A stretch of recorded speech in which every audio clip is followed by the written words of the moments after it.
Hello friends, welcome to Anand Sagar learning classes. मैं रुपेश जैन एक बार फिर से आप सभी का आनंद सागर लर्निंग क्लासेस पे स्वागत करता हूं। तो फ्रेंड्स, छत्तीसगढ़ के करंट अफेयर सेशन में हमने 2 क्लासेस में कंटिन्यू इस पर चर्चाएं की, बहुत सारी परियोजनाओं पर, और आज हम इस पर तीसरी क्लास लेकर आए हैं। मैं चाहता हूं कि आपके एक भी क्वेश्चन परियोजना से संबंधित एग्जाम में मिस मत हो, क्योंकि परियोजनाओं से ही और आर्थिक सर्वेक्षण से ही सर्वाधिक क्वेश्चन आते हैं। आर्थिक सर्वेक्षण का पोर्शन मैं आपको अलग से कराऊंगा, अभी फिलहाल आप इस पर फोकस कीजिए, परियोजनाओं पर। अभी चलते हैं हम। इससे पहले कि इस क्लास को स्टार्ट करें, आप जल्दी से जल्दी चैनल को सब्सक्राइब कर दीजिए, ज्यादा से ज्यादा वीडियो को लाइक करिए, ज्यादा से ज्यादा शेयर करिए। तो चलिए, आज की जो पहली योजना है वो है मातृत्व वंदना योजना। इसका उद्देश्य क्या है? तो जो गर्भवती माताएं होती हैं उनको बेहतर स्वास्थ्य और उनके बेहतर पोषण उपलब्ध कराने के लिए, ठीक है ना। किस योजना के अंतर्गत शामिल है? तो प्रधानमंत्री मातृत्व वंदना योजना के अंतर्गत ये संचालित है, मतलब ये केंद्र सरकार की योजना रही है।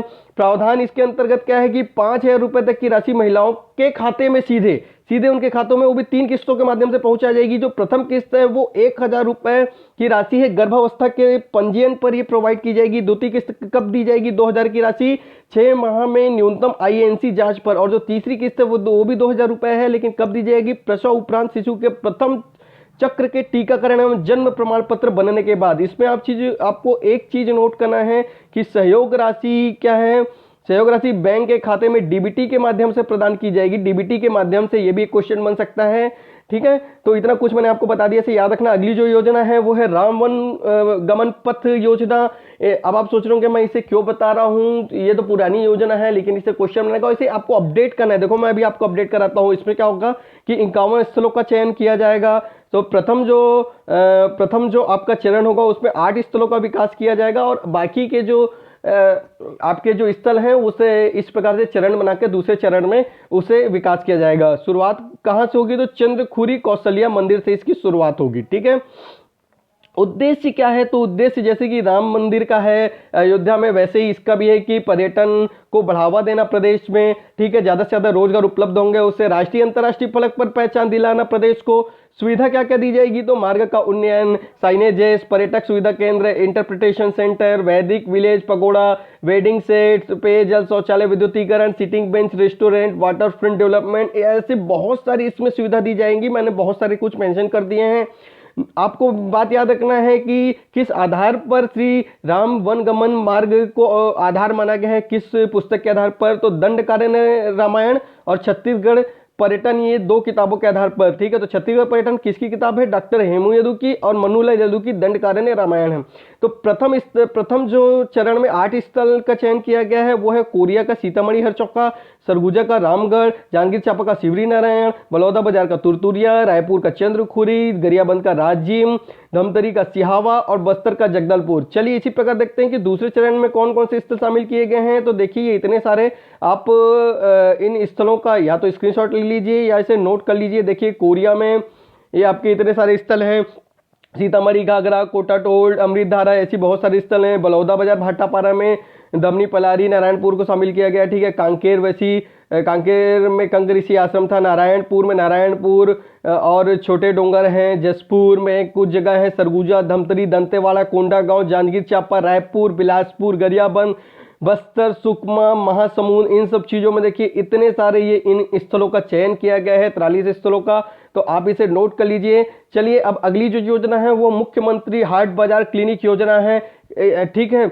इसे कब प्रारंभ किया गया? तो 2 अक्टूबर 2019 गांधी जी के पुण्यतिथि पर इसे प्रारंभ किया गया, ठीक है। स्कीम क्या है कि यूनिवर्सल हेल्थ स्कीम के अंतर्गत इसे शामिल किया गया है, चालू किया गया है। शुभारंभ इसका हुआ बस्तर से प्रारंभ किया गया, विस्तार पूरे प्रदेश में होगा। लक्ष्य क्या है कि हर एक व्यक्ति तक, अंतिम व्यक्ति तक स्वास्थ्य सुविधाएं पहुंचाना, विशेषकर आदिवासी अंचलों में पहुंचाने का लक्ष्य है, ठीक है। ये क्वेश्चन बनता है कि किसकी सहभागिता है इसमें? तो RHO और मितानिन की इसमें सहभागिता रहेगी, ठीक है। ये भी क्वेश्चन बनता है, ठीक है। इसमें सुविधा कौन कौन सी दी जाएगी? तो सुविधा रहेगी कि इसमें वीकली टेस्ट होंगे, उपचार एवं दवाएं, गंभीर मरीजों को बड़े केंद्रों में भेजा जाएंगे, स्थानीय भाषा में प्रचार प्रसार होगा, पोर्टेबल मशीन, मतलब एक स्थान से दूसरे स्थान तक जो मशीनें ले जाई जा सकती हैं, ऐसी पोर्टेबल मशीन व चलित इकाइयों का उपयोग होगा। अगली जो योजना है वो है डॉक्टर खूबचंद बघेल स्वास्थ्य योजना। मोस्ट इंपॉर्टेंट है क्योंकि इसमें जो छत्तीसगढ़ में 5 जो स्वास्थ्य में योजनाएं चल रही थी और एक अधिनियम चल रहा था, मतलब ऐसी 6 योजनाओं को शामिल किया गया है। 5 योजना और एक अधिनियम को मिला के एक योजना बनाया गया, डॉक्टर खूबचंद बघेल स्वास्थ्य योजना। प्रारंभ कब किया गया? 1 जनवरी 2020 से इसका प्रारंभ किया गया। लक्ष्य क्या है? स्वास्थ्य सुविधा उपलब्ध कराने के लिए। कौन सा टाइप है ये? एकीकृत योजना है ये, ठीक है ना। पूछ सकता है कौन सी योजना है, तो ये एकीकृत योजना है। इसमें कुल 5 योजना और एक अधिनियम को शामिल किया गया है। कौन कौन सी योजनाओं को? देखिए ये आपको 5 योजना और एक अधिनियम का नाम आपको याद रखना पड़ेगा। पूछ सकता है इनमें से कौन सी योजना शामिल नहीं है या फिर कौन सी योजना शामिल है। देखिए प्रधानमंत्री जन आरोग्य योजना, आयुष्मान जो योजना थी वो। दूसरा है राष्ट्रीय बाल स्वास्थ्य कार्यक्रम, मतलब जो चिरायु योजना थी वो। तीसरा है मुख्यमंत्री स्वास्थ्य बीमा योजना। चौथा है मुख्यमंत्री बाल हृदय योजना। पांचवा है मुख्यमंत्री बाल श्रवण योजना और छठवां है संजीवनी जो अधिनियम था, संजीवनी सहायता कोष अधिनियम, ठीक है। एक बात याद रखना कि डॉक्टर खूबचंद बघेल स्वास्थ्य सहायता योजना के अंतर्गत प्राथमिकता एवं अंत्योदय राशन कार्ड परिवारों को शामिल किया गया है, ठीक है ना। तो किसको शामिल किया गया है? तो याद रखना प्राथमिकता एवं अंत्योदय राशन कार्डधारी परिवारों को इसमें शामिल किया गया है। अच्छा, अगली जो योजना है वो है मुख्यमंत्री विशेष स्वास्थ्य योजना। इसका प्रारंभ कब किया गया? 15 नवंबर 2019 में किया गया, ठीक है। उसके बाद लाभार्थी इसमें कौन कौन है, ठीक है। तो वे बीमारियां जो योजना अंतर्गत शामिल नहीं थी, इससे पहले जो आपने योजना पढ़ा खूबचंद बघेल, उसमें जो बीमारियां शामिल नहीं थी उसे इसी में शामिल किया गया है। नई योजना अंतर्गत बीमा कवर राशि इलाज हेतु पर्याप्त नहीं है ये, ठीक है ना। नई योजना अंतर्गत बीमा कवर राशि इलाज हेतु ये पर्याप्त नहीं है, ठीक है। उसके बाद विशेष क्या है? प्रति परिवार 5 लाख रुपए से अधिकतम 20 लाख रुपए तक के इलाज की सुविधा प्रदान की जाएगी, ठीक है ना। तो लाभार्थी को आपको मालूम चल गया ना कौन कौन है ऐसी बीमारियां जो योजना अंतर्गत शामिल नहीं थी। और दूसरा आपको बता दें कि नई योजना अंतर्गत बीमा कवर राशि इलाज हेतु जो पर्याप्त नहीं थी, ठीक है। तो ऐसे लोग लाभार्थी रहेंगे। उसके बाद आपको मैंने बता दिया कि प्रति परिवार 5 लाख रुपए से और अधिकतम 20 लाख रुपए तक इलाज की सुविधा प्रदान की जाएगी। संजीवनी सहायता कोष के अंतर्गत है ये। किसके सहायता के अंतर्गत है? संजीवनी सहायता कोष के अंतर्गत है। अगली जो योजना है वो छत्तीसगढ़ सार्वभौम पीडीएस योजना है। ये क्या है कि 2 अक्टूबर 2019 को ये भी चालू की गई थी महात्मा गांधी जी के जन्म दिवस के अवसर पर। उद्देश्य क्या है कि राज्य के सभी परिवारों को खाद्य सुरक्षा उपलब्ध कराना है, ठीक है। अब देखो अब क्या करना है कि खाद्य सुरक्षा मतलब कि देखो प्रति आपको 5 लोगों को 7-7 किलोग्राम के हिसाब से चावल जो मिलते थे, अब क्या गया कि 6वें सदस्य से प्रति सदस्य 7 किलो चावल अतिरिक्त आपको मिलेगा। किसको? बीपीएल परिवार वालों को। क्या होता था कि पहले 5 लोगों को दी जाती थी 7-7 किलो चावल की सहयोग राशि, लेकिन अब क्या किया जा रहा है कि अब हर एक बीपीएल परिवार वालों के हर एक सदस्य को 7-7 किलो चावल मिलेंगे, ठीक है ना। इससे फायदा भी है और घाटा भी है कि जनसंख्या बढ़ोतरी को थोड़ा सा बढ़ावा भी मिलता है इससे, ठीक है ना। बीपीएल परिवार वालों को, अब एपीएल परिवार वालों को भी क्या मिलेगा कि 10 रुपए किलो में चावल वितरण हेतु राशन कार्ड का वितरण किया जाएगा। गांवों की तरह शहरी गरीबों को मिट्टी का तेल मिलेगा, ठीक है ना। आदिवासी अंचलों में नमक वितरण होगा। प्रोटीन युक्त पोषण चना वितरण किया जाएगा। बस्तर में 2 किलो गुड़ वितरण किया जाएगा। तो ये सब स्वास्थ्य का ध्यान रखते हुए छत्तीसगढ़ सरकार ने इतना कुछ किया है सभी के लिए। एक बात याद रखना है कि प्रति राशन कार्डधारी 35 किलो चावल देने का इन्होंने वादा निभाया, ठीक है। चलिए अब आगे बढ़ते हैं कि मोर छत मोर बिजली योजना। ये क्या है कि छत्तीसगढ़ अक्षय ऊर्जा विकास प्राधिकरण मतलब कि क्रेडा, ये याद रखना क्रेडा का फुल फॉर्म, ठीक है ना। मैंने पिछली क्लास में भी आपको बताया था, ठीक है। इसके द्वारा संचालित है। 300 सरकारी भवनों में, मतलब 300 जो सरकारी भवन होंगे उसमें क्या सोलर सिस्टम लगाया जाएगा, ठीक है।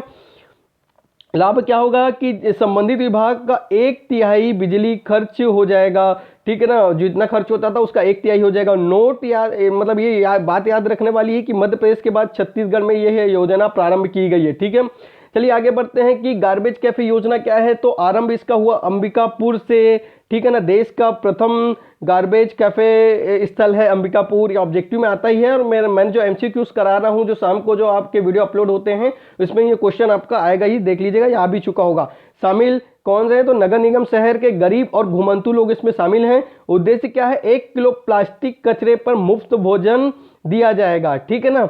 आधा किलो कचरे पर भरपेट नाश्ता दिया जाएगा। तो ये जो नगर निगम शहर के जो गरीब और घुमंतु लोग होते हैं इनके लिए अच्छी योजना है कि आप 1 किलो प्लास्टिक कचरा ले आओ तो आपको मुफ्त भोजन मिलेगा, या और फिर आधा किलो यदि आप कचरा लाओगे तो भरपेट आपको नाश्ता मिलेगा।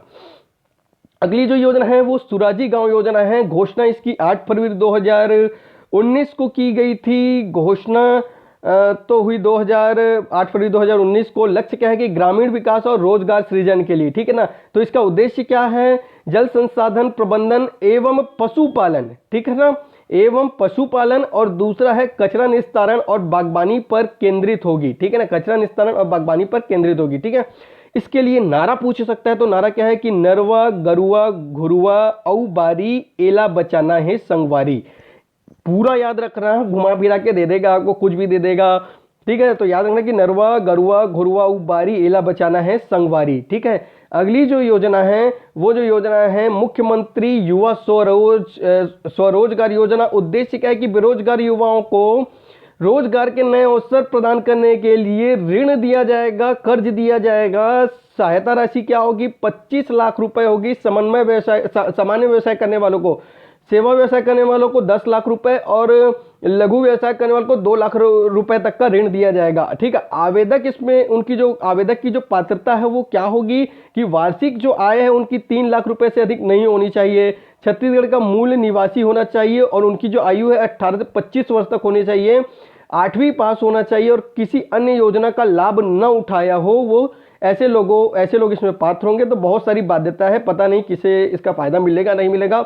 अगली जो योजना है वो है मुख्यमंत्री सुपोषण योजना। 2 अक्टूबर 2019 को यह भी स्टार्ट की गई थी। महात्मा गांधी के 150वीं जयंती पर इसे प्रारंभ किया गया था। उद्देश्य क्या है, कुपोषण तथा एनीमिया मुक्ति हेतु, ठीक है, कुपोषण तथा एनीमिया मुक्ति हेतु लाभार्थी कौन होंगे, 0 से 5 वर्ष तक के बच्चे होंगे, ठीक है, एवं 15 से 49 वर्ष तक की महिलाएं होंगी।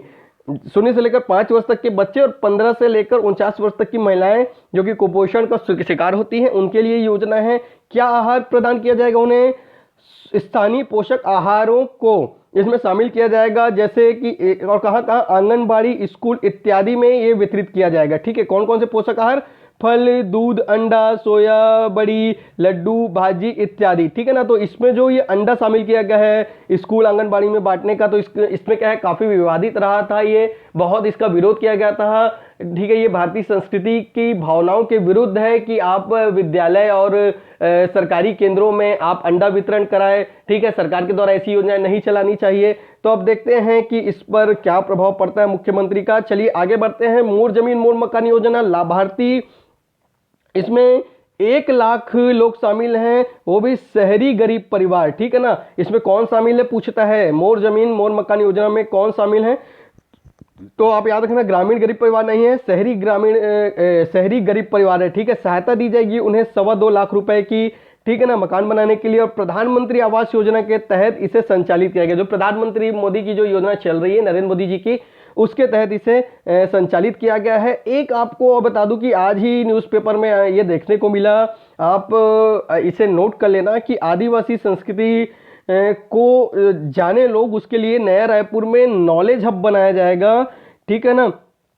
तो उसके तहत क्या है कि नया रायपुर में प्रदेश की आदिवासी संस्कृति को जानने के लिए नॉलेज हब बनाया जाएगा। यह क्रांतिकारी शहीद वीर नारायण सिंह स्मारक और मानव संग्रहालय यहाँ पर बनेगा। रविवार को विश्व आदिवासी दिवस के मौके पर, अभी विश्व आदिवासी दिवस था, ठीक है, रविवार को, तो इस आयोजन पर इन्होंने इसकी घोषणा की, ठीक है।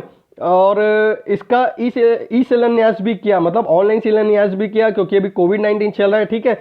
तो मुख्यमंत्री निवास से ही इन्होंने वीडियो कॉन्फ्रेंस के जरिए इस प्रोजेक्ट को शुरू करने की मंजूरी दी। और यह जो निर्माण है पुरखौती मुक्तांगन में 25 करोड़ 66 लाख रुपए की लागत से होगा, ठीक है। इस प्रोजेक्ट को इस प्रकार से शुरुआत किया जाएगा।